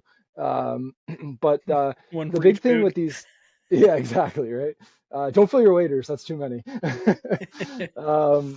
So the big thing with these fish, keep in mind, there is something everybody should be aware of in the Great Lakes, and that's the Guide to Eating Sport Fish from the government. They put that out every year about heavy metals and recommended meals per month. Per fish. That doesn't mean 1 meal per month does not mean 1 fish per month. 1 meal is, I can't remember what it is. I think it's like serving size, 10 ounces or something. Like, it's like there's an ounce rating. So like that doesn't mean you can keep and eat 130-inch steelhead a month and not expect some health effects from eating them out of, I don't know, the Ganaraska or something like that. So if you're going to keep them, you try to keep those smaller ones for sure. Those young fish that haven't had time to spend out in the lake, and gather and build up through bioaccumulation, those heavy metals, microplastics, all the other toxins that are bad for you. If you can, there's fish early in the season you're going to find are often smaller and males. So keeping a male is not as big a deal as keeping a female. 1 male will spawn with many females. It's kind of the nice thing. They move around, they're happy, they have a great life, I guess. But you keep that 1 female. It's kind of like shooting a hen turkey during the hen turkey hunt in the fall. You've just killed like 12 young, right? So it's like something to keep in mind. If you can identify male versus female, try to keep the males, try to keep them when they're small. The biggest thing with them is I hear a lot of people say, oh, I don't really like the taste of them. They taste a little muddy. It's actually how you harvest the fish. I hate it when I walk the banks. I'll use the Ganny as an example and see 2 fish on a stringer all day, just kicking around. They're swimming on the stringer in warm water. Like, that's not good for you. That's not good for the fish. There's a lot of research out there when it comes to studies in Japan about how to harvest fish to improve the eating qualities. So ikejime is something that people should familiarize themselves with. Now, you don't have to do it to the same degree with having the right tool, but the big thing is catch the fish, dispatch the fish, bleed the fish, put the fish on ice or cool it down somehow. So, yeah, Because making they sure they to. they blow out the blood out the spinal cord or something, don't they? Like they So have what a they really do, weird like technique for it. there's there's these guys actually you really want to know and you want to visit an awesome restaurant in Toronto that focuses on it's called Affinity Fish. They specialize in Great Lakes fish served Japanese style, which is really cool. So they're all through Ikejime, and the quality of the fish, like they're serving like ceviche, funny enough, and like or like sushi grade freshwater drum, which you wouldn't even think about, but they love it, or a smallmouth even. It's crazy. But I had them out as guests and they showed me because we kept the steelhead once. We kept like a 2 pound male in the fall, and you bonk the fish like you would, and then you actually will brain spike the fish. So they have this tool that severs the spinal cord. You basically follow the lateral line to the gill plate, and just behind the eye where the two meet, you can push an ice pick or like something into them, or a screwdriver works, and then you actually puncture the base of the tail as well on the lateral line, and the blood will flow out completely. And the fish will go like rigor mortis really quick, and the quality, there's no blood left in the meat, so you don't have that mud line, that blood line found underneath the skin the same way. And you're actually going to enjoy it. So if you're going to kill one of these things and try to eat it, you might want to enjoy it, because otherwise, if you let them live on a stringer for 6 hours, the stress hormones in the body go way up, and the fish are, yeah, it's not nearly as good. So bonk them. But yeah, keep those smaller ones. For sure. That's pretty cruel too. I've seen guys do that. They'll catch a fish and they'll tie some line through it and tie it to a branch and leave it there Yeah, and come back. I hate that. I actually yeah, one time, if you're listening to this and I did this to your fish, I don't apologize. One time I was fishing and I was fishing this pool for like 2 hours, and I looked down. I saw something splash, and someone had tied a steelhead to like a branch, and it was like mint condition. I cut the line and saw the thing swim away. I good was for like, you. "See you later, buddy." Yeah, That guy come back later is like, dang, yeah, raccoon stole another one of my yeah, fish. yeah, yeah, yeah, So anyway, we could literally Matt could probably rant about yeah, conservation and fish handling forever, but this podcast can't be like 7 hours long. But totally. You for sure? any fish, especially like oftentimes the main fish you hear about that is like musky fishing and trout fishing, where people are like with any species, but generally You know those what? fish are like really try to do their best with these fish. We should be doing this with every single fish that we catch, but have some respect for the fish. If you are going to keep them, like Matt said, make sure that you treat them with respect as well. You have to always remember that we're taking something's life to eat. We may not think about it, but like, let's have some respect for the fish that we keep. Totally. I should also stipulate there are some rivers in Ontario that are mandatory catch and release, like open all year, mandatory catch and release. Some of the rivers I guide. That means even if a fish accidentally dies in your possession, you have to release it. You cannot put it on a stringer and just say, "Oh, it died. It was hooked deep." So read the regulations closely, because I am interacting with anglers relatively often that I see with stringers on sections of rivers where you're allowed to fish for them, but you can't retain them. So That's a yeah. good point. One thing I would recommend, because for anyone that's getting into steelhead fishing, is make sure you're very familiar with Hmm. the regulations, because some Maps. creeks, like there's boundaries where you can't fish Yeah, above till a certain time, or it's open here, or you need bar. Like there's all these rules, and it may seem complicated. Another thing that you can do too, again, go to your local tackle shop. Those guys know all the rules. 100%. Yep. 100%. Just like Mm. when I was at Gagnon's, like people come in and be like, "Oh, well, like, where can I fish the creek up the road?" It's like, well, you can't fish above the rail. Okay, they didn't know, right? Mm. So go to your tackle shop, they'll know. If not, talk to someone on Instagram that fishes for steelhead, and they'll definitely tell you the regs too. But again, the regulations are available online for everyone to do, and they're not. Sometimes they're a bit like, but most of the time they're pretty, yeah. Make sure to look at the zone, but also then look to exceptions. Exceptions. Exceptions Yeah. are where they're going to find, oh, this area is closed. It will not show up Yeah. in the regular zone lists for your Yeah. regulations. Under the exceptions too, sometimes it's like Matt Martin cannot fish this creek because he caught too many fish there last year. All right, let's Yeah. do Q&A. And the way we normally Sure. do Q&A is I compiled a bunch from our Patreon and from Instagram as well. 30 seconds or less. So we're not going to, a lot Okay. of the stuff we talked about. So if you asked a question that we kind of talked about, I'm not going to ask it again because Sure. we're not Yeah, just yeah. going to talk about it again. And me and Matt are going to take turns answering, and I apologize for all the ones I'm going to get wrong. No, I'm just kidding. Yeah. I'll be slipping you notes. Just text me quick. Yeah. It's like, wow, Andrew's extra smart today. What's with that? Weird. All right. So Brooder Fishing, he says, biggest mistake people make steelhead fishing. Oh, biggest mistake. Not going. I think is not caring enough about depth and dead drift. If you're going to float fish, if you're not caring about getting your presentation to the bottom and you're not caring about actually getting a true dead drift, you're not going to even interact with fish. Yeah.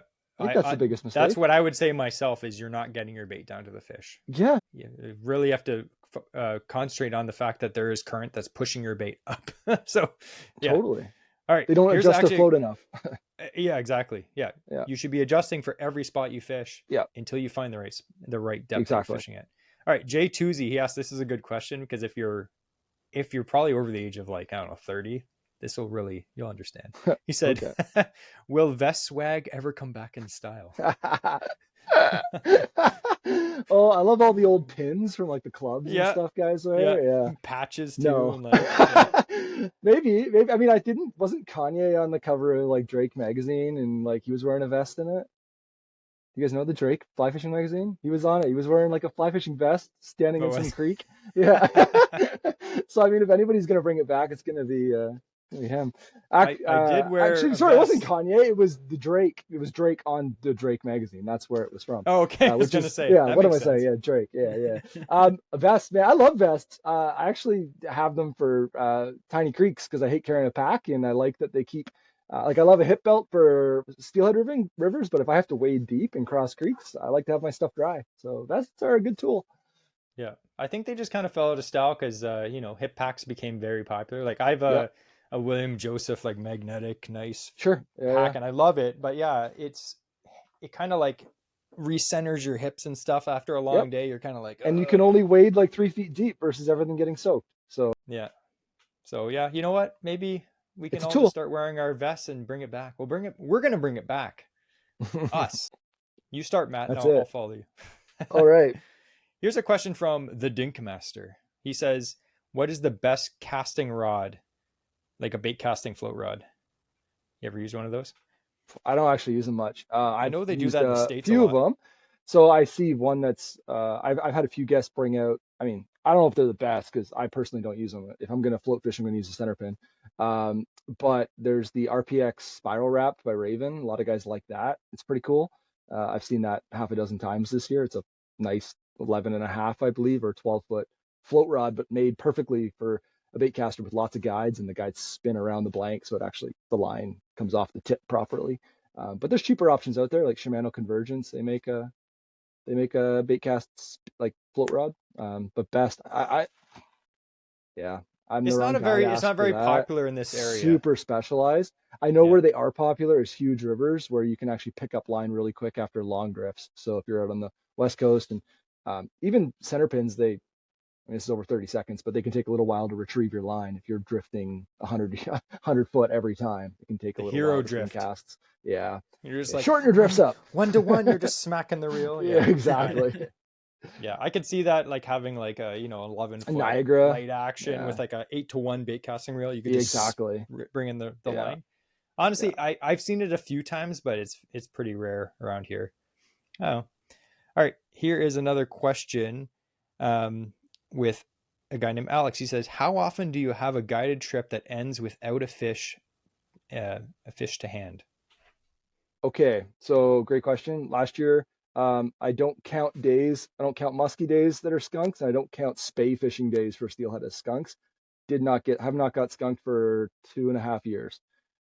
So steelheading, where I'm at, we're always interacting with fish if conditions are right, and I'm not taking you out when conditions are bad. So yes, if you're doing it right and you're doing it a lot, I don't guarantee fish, but I'll do my best to guarantee interactions with fish. Let's call it that. It's up to you once you touch them. And again, I can't take the rod out of your hands. we talk to a lot of guides. We fish with a lot of guides over the years, and when it comes to like you said, muskie, it's like no one can guarantee you're going to catch a No, muskie. Like they're so no. elusive, right? But But with I'll a tell you, good guide, go yeah. ahead. I tell you, like nobody puts more stress on themselves than the guides. So Absolutely. I'm sitting there in the boat sweating like crazy when we're grinding out, 5 smallies, right? And people are like, that was the best day of bass fishing in my life. And I was like, holy crap. Like the whole day I'm stressed out, like, oh, this sucked. But yeah, take it easy on your guide. They're doing the best they can, hopefully. But yeah, if you know your areas, especially steelhead, and you're dialed in on them, like I feel like I'm pretty dialed. We're getting them almost every day to hand. I don't think there was a day last year where we didn't land a fish, even That's swinging, awesome. which is the hardest way to catch a steelhead is the spay rod. And the days we did it, we always got one. So yeah, That's which is crazy. impressive. Bravo. Yeah, thank you. Yeah, He's like, the but that first doesn't day mean out, well, skunk is when he takes Andrew yeah.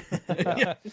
I have gotten skunk Probably. guiding before. I have gotten skunk guiding, and it's for steelhead, and it's not enjoyable. But it's been like 2.5 years, like so. I would say this about guides. Guides that are experienced, like yourself or other guys we've talked to on the show, they do the best they can do to get you in a circumstance where you have the best chance of catching a fish. That's Yeah, their job. 100%. No one can guarantee fish unless you're Yeah, fishing like in salt water for some stupid fish. But like even that's that. pretty impressive. So again, Matt is a guide. So if you're looking to get into steelhead fishing and you've never gone steelhead fishing before, or you're just like, I'm in a slump, I don't know what the heck I'm doing, go with Matt for the day Even if and you're in you a will slump and you're learn just so much.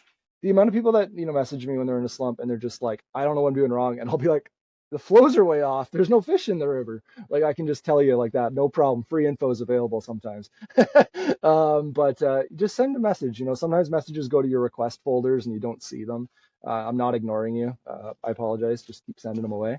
And yeah, I'm an open book. Like I might give away too much info sometimes. I don't know, Sometimes when you works for me. message us on Instagram, I do ignore you. Just kidding.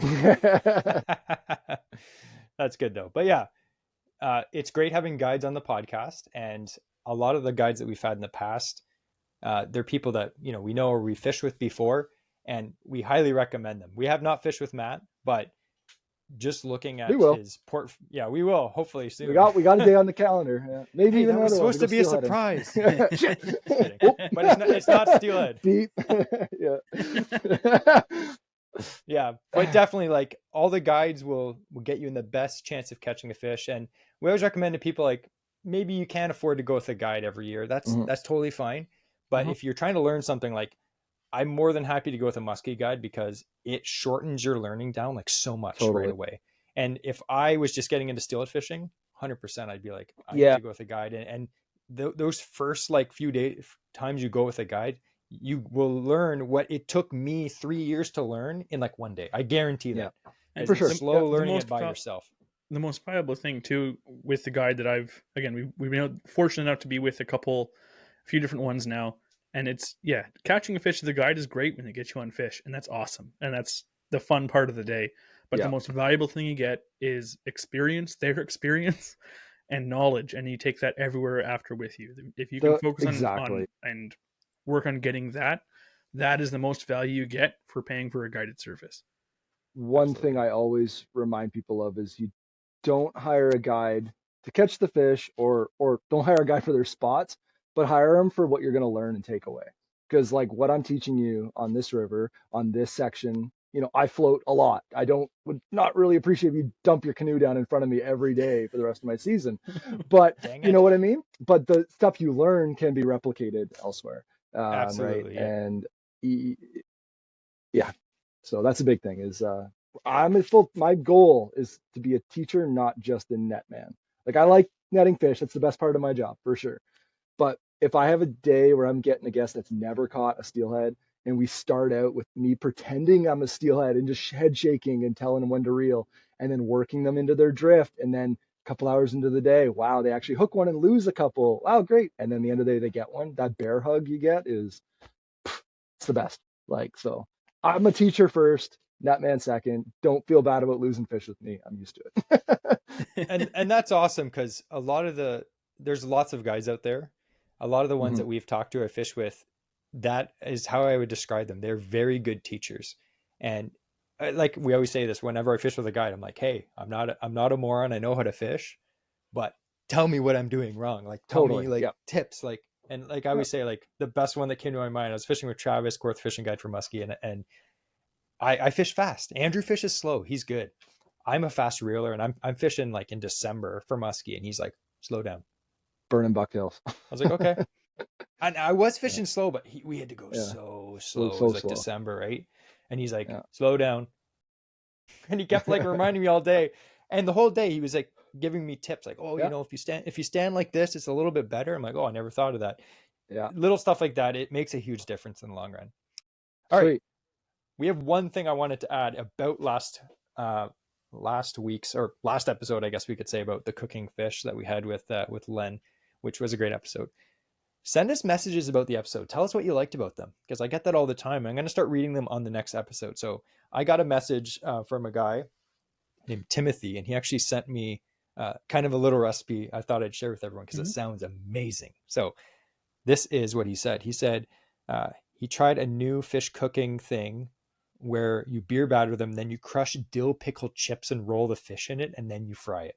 I've done that. Not That with beer sounds batter, but amazing. I've battered it in dill pickle chips, and it's good. Where was I? You weren't there. It's when I went ice fishing years ago on Simcoe, and dude, I saw it was Timothy's an a Ontario Out of genius. Doors magazine with a little recipe Okay. about dill pickle, like encrusted fish fillet. It was good. That sounds legitimate. Like I actually want to try that now. So send us messages for sure. I'd also like to add towards the end of the episode now, we'd like to thank all of our Patreon members. Patreon members are the people that donate a few bucks a month to help the show costs get covered. So me and Andrew don't have to pay out of our pockets. There is show costs every month, unfortunately. There's a lot of editing involved, all that other poop. So we do appreciate all of our Patreon members. But you can join Patreon as a free member. All Patreon members, including free members, are eligible for the giveaways. So you can be a member on Patreon. We post a bunch of random stuff on there. You get to be added into the giveaways as well. And like we mentioned this episode, we're actually giving away 2 CanCast tickets that we are going to draw the following Friday after the episode. So you could win those tickets and win some new fishing friends, like we mentioned. Now, we're going to conclude with the classic. Oh, before this, we're going to ask Matt. Matt, if someone was interested in booking a day with you, where would they find you? Ah, great question. I was So, about to say we gotta have Matt drop his ats here. yeah. His So, ats. I'll start off with my website, really simple, smoothriver.ca. Find me there. That gives you books, links to my booking calendar. You can actually view live up-to-date calendar, select your own dates, book all yourself instead of doing the standard guide back and forth email. What days do you have? And it takes the guide 4 days to respond. It's all real Terrible. simple. You can do it there. And I follow up. So you send a booking, you'll expect a message there that evening, probably when I get off the water. If you want to follow along and you're on social media, I post a lot. I try to post. It often is once a day or once every other day at smooth.river.guiding on Instagram. It's kind of where I show off the fish we've caught, show off a bunch of tips, talk about some of the flies that I use, talk about the rigs that we use. Yeah, it's probably the 2 best ways. And if you want to take a look at some previous guests' experience, check out if you just Google Smooth River Guiding. I think we got like almost 100 Google reviews up there now. So check those out, all 5-star so far. So hopefully keep that going. Exactly. What about your Yeah. blog? I started reading your blog. Oh yeah, right. Yeah, something new. So I just It's actually really started. good. Thank you. I just got invited to start doing some articles for some productions in the next year or so. So I needed to just start writing and just get some kinks out. So on my website, there's a blog. I'm posting weekly right now, mostly Saturday or Sunday on topics that are near and dear to the heart. Kind of the fish that I target. Right, it's been everything from fly fishing for gar. I've got topics on smallies. I've got topics on pike. There's a steelhead one I'm going to be releasing after this, which will be great. And yeah, it's so far I've managed to keep it going every week. I think we've done 6 of them so far, something like that. I don't know if I'll be able to do it every week once I'm guiding again full time. But yeah, right now guiding, I just started guiding ice this year, and it's not as busy as my full time season. so I got time to write. It's kind of like us with the podcast. Like, we don't really fish that much, but we can do Yeah. a podcast. Exactly, right? Content Yeah. creation takes time. What are you talking Yeah. about? Just put it out there Ah. for us. Definitely. Definitely.